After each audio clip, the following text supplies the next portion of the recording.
Welcome to the Genius Talk podcast. I'm your host Atul Raj from the bestemailmarketer.com, and today we have Chris Miles with us. Chris, thank you so much for joining and welcome to the podcast. Hey, it's a pleasure being here. Okay, brother. So for our listeners who don't know you, can you tell them who you are and what do you do? Yeah, so I'm often known as the anti-financial advisor because I used to be a financial advisor, but realized it doesn't work. That everything you've been taught to slave and save, spend nothing, save everything, save it forever, and hopefully someday you'll have something in retirement, right? Decades from now. Yet, so many people retire on a meager budget or broke. And I realized that firsthand, not believing it. I thought everybody was retiring great, especially if they followed my advice as a financial advisor. But then it came down with my father, who actually just passed away a few months ago. My father asked me, be my financial advisor. So I sat down with him and looked at his finances and saw that he had paid off all of his debt, including his own home. So he was 100% debt free.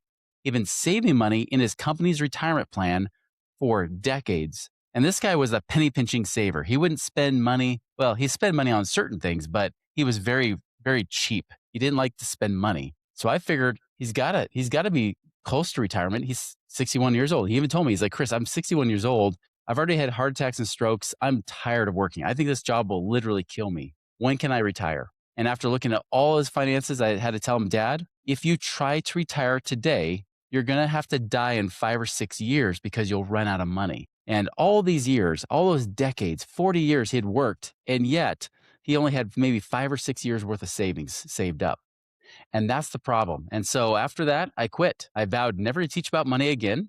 I would just be I'd do mortgages on the side and, maybe, teach ballroom dancing as well. And, but long story short, I met some guys that are in real estate investing, and they started to show me that it's not about, almost if you've ever read Rich Dad, Poor Dad, Yeah. it's not about accumulating money. It's not the accumulation of money and the saving of it. It's about how to turn it into income, cash flow, right? That's the secret.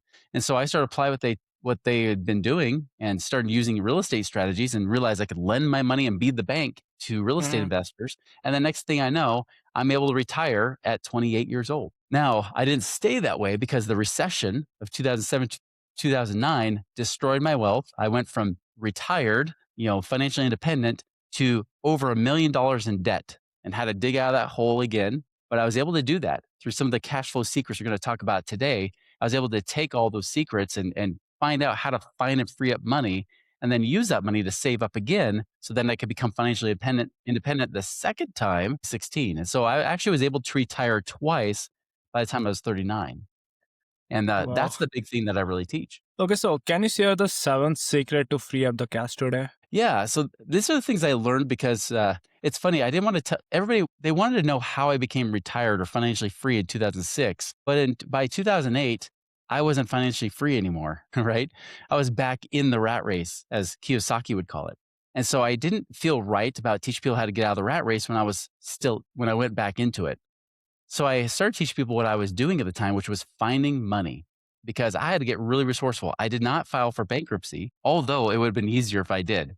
It'd be easier if I didn't have to pay off all that $1 million of debt, right? Well, so these are the things that I learned. I started teaching to my clients. And actually, this is why when you hear on my bio that we've saved our clients over the last 15, going on 16 years, over $300 million in cash flow. This is how we did it. So number one, this sounds the most basic, but it's really not because most people don't do it.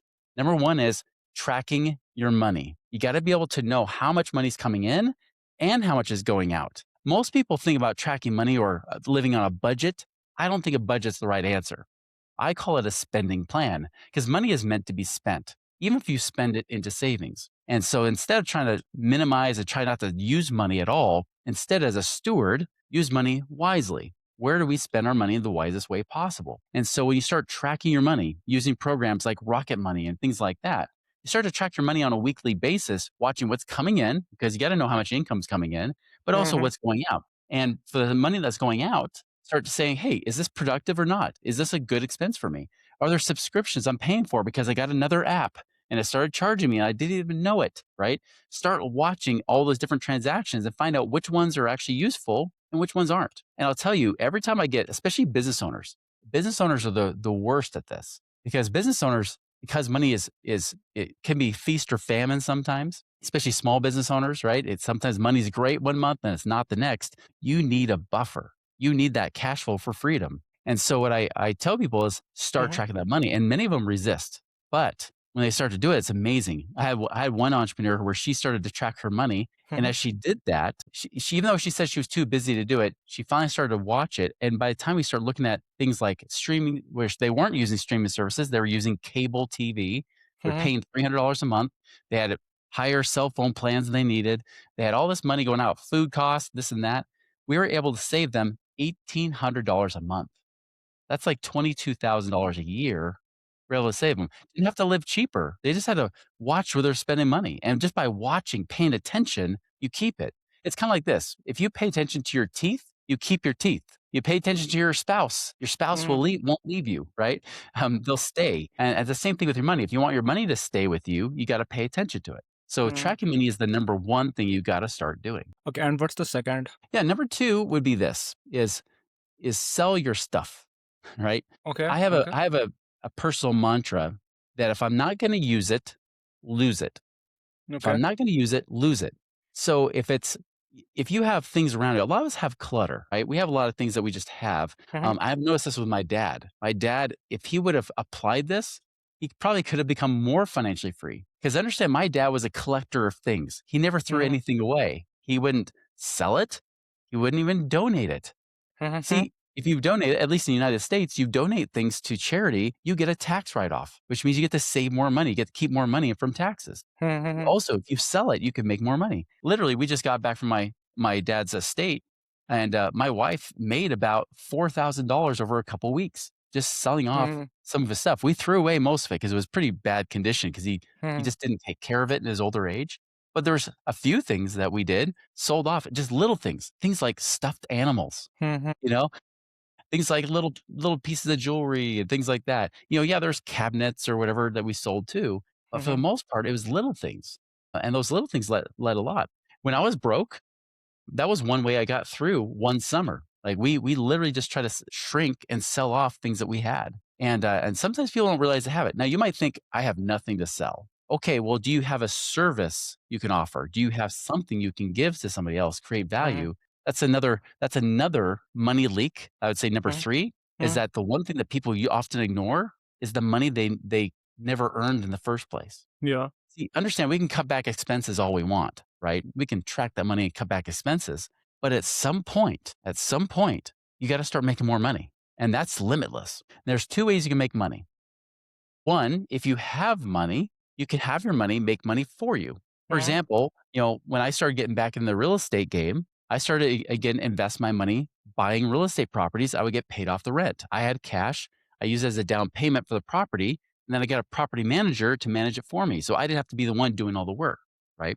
Mhm. Also, when I lend my money to real estate investors, I can lend at 10, 11, 12, or more percent. I had another friend offer me 15% to lend money to him for the next 6 months, right? I could make good money on my money just by letting them do it. Yeah. And if they don't pay me back, guess what? I take their property. So I get to take Mhm. the property back. So I have something to back it up, an actual property. Just like when somebody gets a Mhm. mortgage on their house, I'm the bank this time. I be the one that has the control. So there's things like that I can do, right? I'm in oil and gas investments. I'm in raw land partnerships. I make over 12,000 a month there. There's so many ways you make money with your money. But more often than not, I get a lot of business owners or even just people in general that say, Mhm. what if I don't have a lot of money? Well, this is where if you don't have money, then you got to offer something else, which is time and energy, value.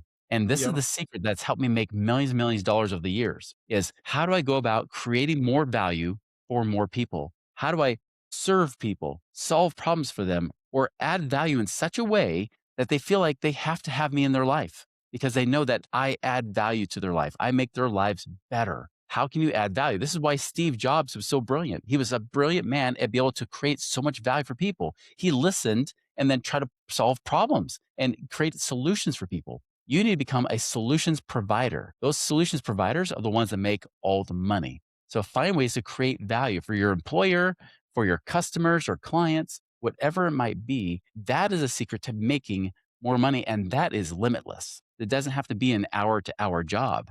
That's something Mhm. you can actually do where you set the terms, you can set the price along with the market conditions, of course, right? But find out if I want to get paid more, instead of just asking, how do I make more money? Start Mhm. asking, how can I provide more value? How can I serve more people? And more money will naturally follow. That was number three. Yeah, yeah. Number four, you could do this is, save on taxes. Mhm. Now, tax savings, there's a lot of ways to do that in the US. It's different in every country. I'll talk about the United States because that's where I live Mhm. specifically. In the United States, find ways to create something as a business expense. This might require you to actually have a business. Now, what if you don't have a business? What if you're just an employee of a company?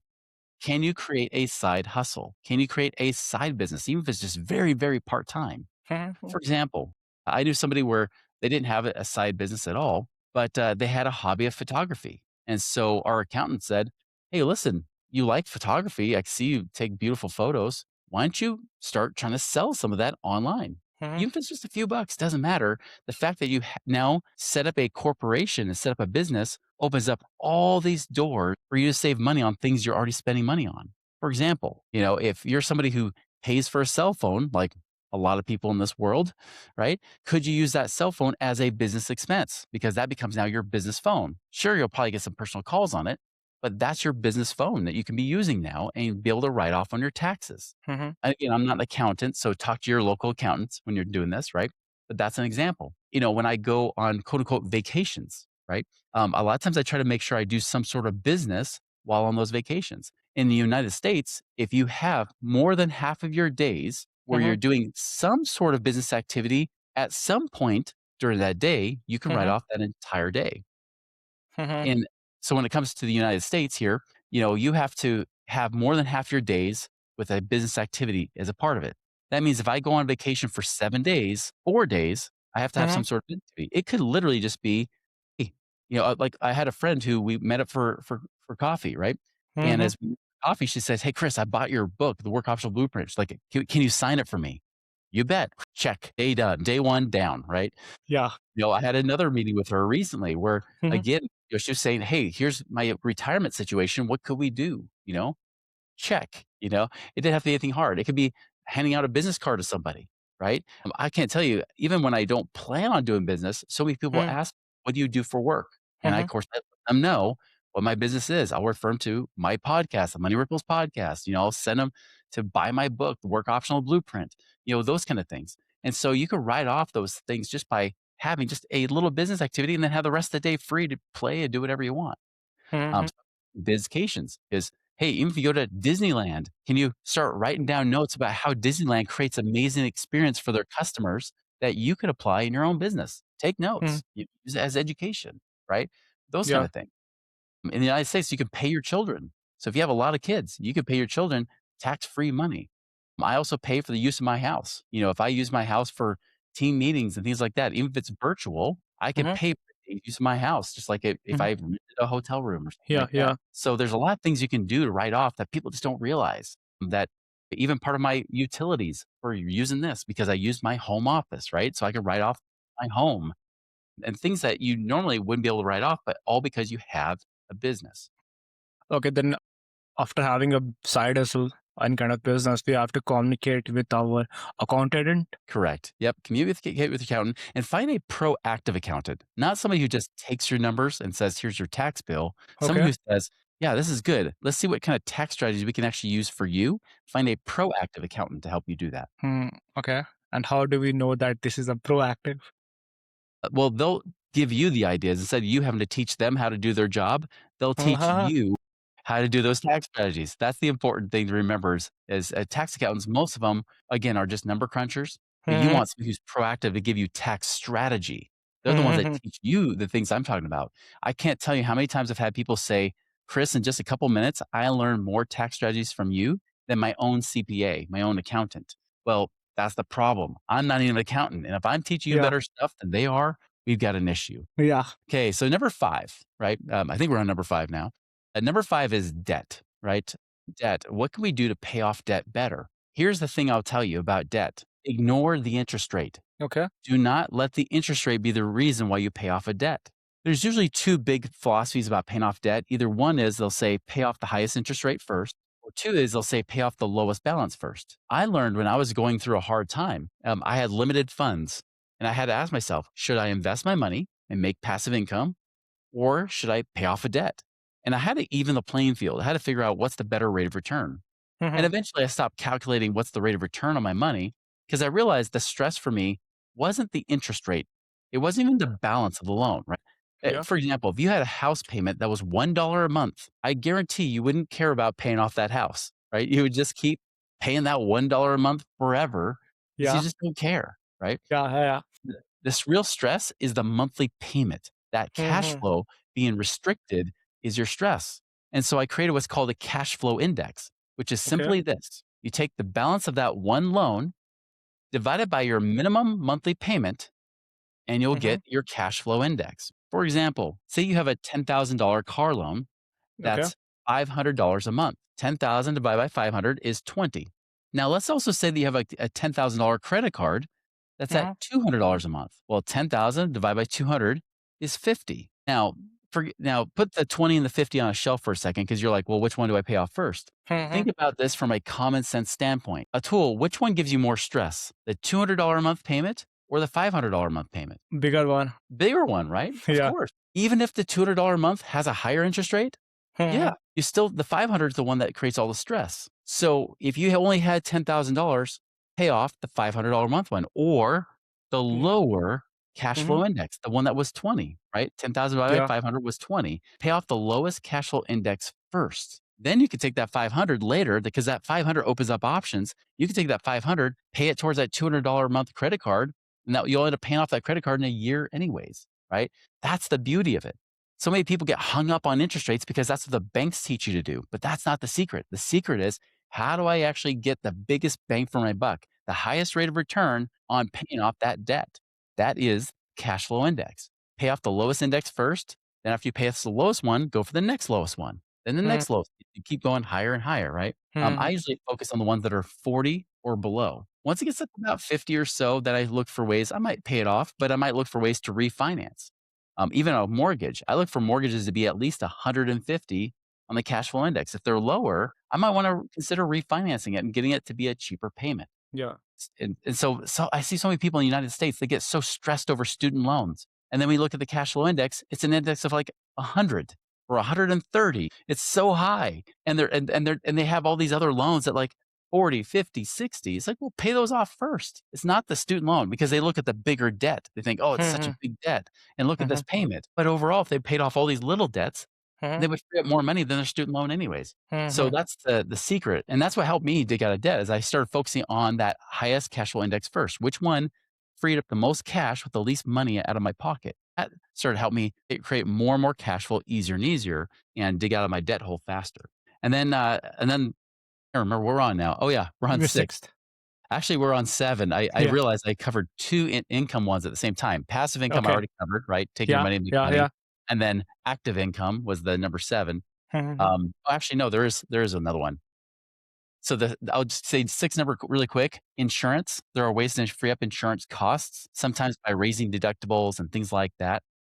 So analyzing your insurance, see if you can get cheaper insurance premiums. Sometimes it's shopping around, but sometimes it's just adjusting what's going on inside of your insurance. So for Mhm. example, car insurance, Yeah. maybe you don't realize if you raise the deductibles up a little bit more, maybe to 500 or $1,000, that means that if you're in an accident, you cover 500 or $1,000. People have this low deductible because they're like, I don't want to come out of pocket at all. But that's the most expensive insurance. You increase that, you can actually end up saving yourself, if not tens of dollars a month, sometimes in the hundreds of dollars a month. I've had people with life insurance premiums that we were able to free up, cash on that. I had one guy, we saved him about $900 a month on insurance premiums, things of that nature. So there's a lot of things you could do there. And then the last one, number 7. And number 7 is your retirement plan. And this one, Mhm. it kind of freaks people out sometimes because this is what financial advisors don't want you to do is stop saving in their retirement savings plans. But I see so many people in so many cases will save into their long-term retirement. They'll lock their money away into that retirement prison Mhm. while they're suffering cash flow month after month today. Understand, financial advisors Mhm. are always about future planning. But what Yeah. about present day planning? What about today? Yeah. Today is Yeah. where the stress is happening. Who cares about your future in 40 years if you can't feel good today? Right now. Yeah. Right? Right now. Exactly. That's why, even my sign says, is live your life now, not tomorrow. This doesn't mean you live la vida loca, right? It doesn't mean that you blow all your money. No, it just means that you're being a wise steward, but we're doing Mhm, stuff to move the needle today, to make your life easier today. And so some people will put money away for retirement, but then they'll charge up their credit cards, right? We talked about debt earlier. Sometimes they're charging mhm, high interest credit cards while gambling their money in the stock market, which may or may not make money.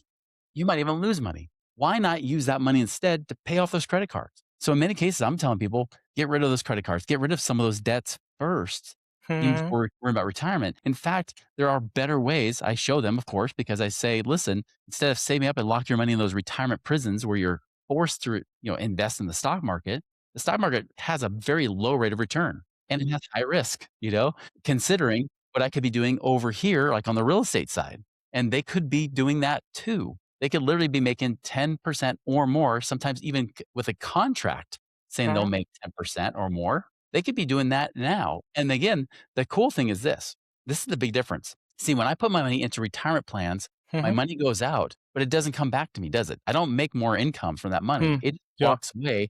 And yeah, this numbers on a computer screen. There's no real value in my life day mm, to day. yeah. When I Plus, give these clients, plus, what's that? Inflation too, that's right, yeah, yeah, 'cause yeah, what if the market goes down and inflation goes up? Then it's worse. That happened to my dad, actually. My yeah. dad, the reason that he was having a hard time for retirement is because right when he thought he was gonna be able to retire in the early 2000s, what Mhm, happened? Y2K. The market tanked almost by 50% from year 2000 through the beginning of 2003. It mhm, lost its value. When I met with him was the end of 2005 when I sat down with him and it was started to recover, but it hadn't even recovered to where it was in the year 2000. So in 5 years, he still didn't even make his money back, right? He lost money, but inflation was still going up, wasn't it?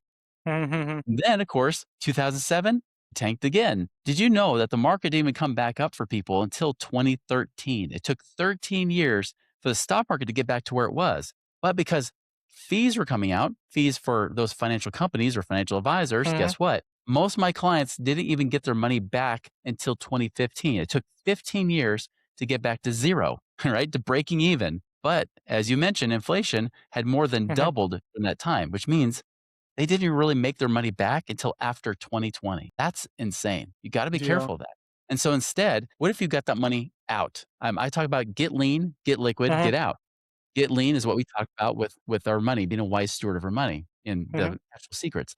Get liquid means get the money in your control. Don't lock it up in prison. Don't lock up in your home equity to where you can't get to it. Don't lock up in retirement plans where you can't get to it.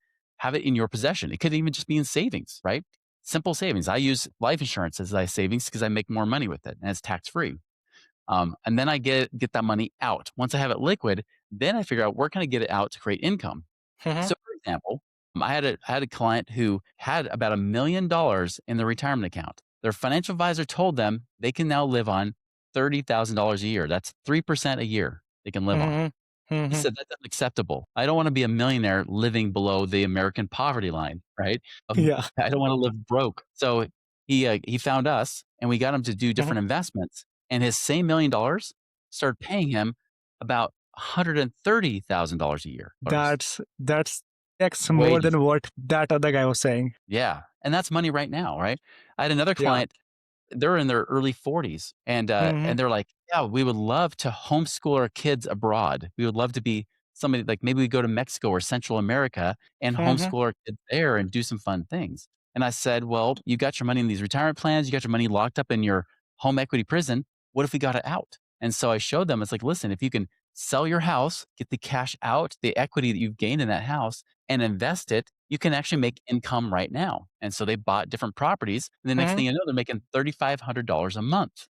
That then allowed them to go or not study abroad, but live abroad, right? Homeschool their kids abroad and give them a different experience.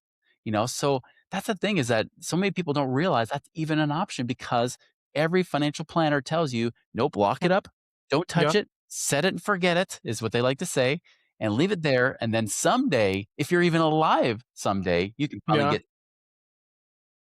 That And doesn't I make tell people sense. this, and this is the Yeah. overall theme of this whole episode is that cash flow creates more options. And when you have more options, that's what's real freedom. Cash flow is what creates real freedom. Okay, so for someone who want to get some help from you, where can they go? They can go to Money Ripples, whether it's at Money Ripples on social media, moneyripples.com, or the Money Ripples podcast. You can find on YouTube, iTunes, Spotify, wherever you listen to podcasts. By the way, you also have a book. Yep, I have a book called The Work Optional Blueprint that had come out, and it's also on Amazon. You can find it there. Okay, that's great. So, what are the best books you have ever read that has the most impact on your work? Okay, I'll take the Bible. I'll take that one out because that definitely has a lot of impact on me. And there's a lot of good money lessons in the Bible too that are interesting. But I'll say this. I mean, if we're going with the discussion we're talking about today, if you need a Mhm, mindset shift around money, I mhm, would say Rich Dad, Poor Dad by Robert Kiyosaki is a must read. That's something you definitely have to read. I'm sure I'm not the first person to say that, but if you want to switch your mindset, even though they don't really give you the how to, that's more what I do. mhm. That's a great book to read. Okay, that's great. So, looking back when you started on the journey, what's one lesson you would tell yourself if you could restart again today? Oh, I'd say it's hard because the journey is what taught me everything, right? I don't know if I want to change the journey necessarily. Now, would I have been more wealthy? Yes. If I would have done this one thing before the recession hit, if I would have had more cash in my pocket, I talked about get lean, get liquid, get out, right? Make sure you're tracking your money. Get liquid means you have the money in your control. There's liquid cash you can get to, and then get the money out into passive investments. Mhm, Well, in 2007, I was getting overconfident. And what I end up doing is I end up, investing all my money. I was getting it all out. And many people make this mistake. They try to get all their money out because they want to make as mhm. much passive income as possible. They play Yeah, only offense, but you got to play yeah, defense too. I yeah. didn't have liquid cash. I had it locked up in house equity, but yeah, what happened during 2007, 2008? Real estate Mhm, market went like this. It went down. My equity disappeared. It was gone. Poof. And so all that money was gone. And eventually I burned through my savings, but I didn't have mhm, any equity in my properties either. And so I had no liquid cash to get to. I didn't have any liquidity, right? As they say. And that's the same thing with business owners. Business owners often make that mistake. They don't have enough cash. So mhm. having cash on hand is way more important than putting it away for long-term retirement. You'll be better off just having cash available for those what if scenarios. So make sure you have enough cash on hand. Okay, Chris, thank you so much for joining us and sharing your wisdom. It was really great chatting with you. Same here. Thank you.